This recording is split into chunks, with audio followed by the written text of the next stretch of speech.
Shares in CTT opened 7% up on their offer price, a strong signal of a strong debut, despite misgivings by postal workers and the public. Following successful IPOs in the UK and Belgium, a 70% stake was up for grabs, pocketing the government around €580 million. It's promoting the privatisation as a milestone on Portugal's road to recovery, even if postal workers fear some colleagues could fall by the wayside. A private company doesn't want workers who can't do what others can do. Many people, older, slower, more restricted than someone like me. A private company doesn't want that.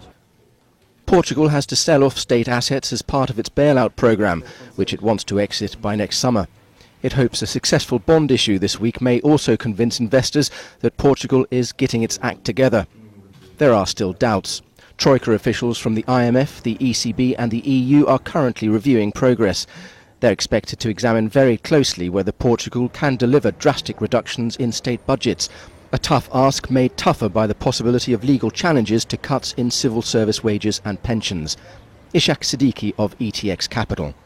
This is a country which is suffering from vast amounts of manufacturing and industrial contraction.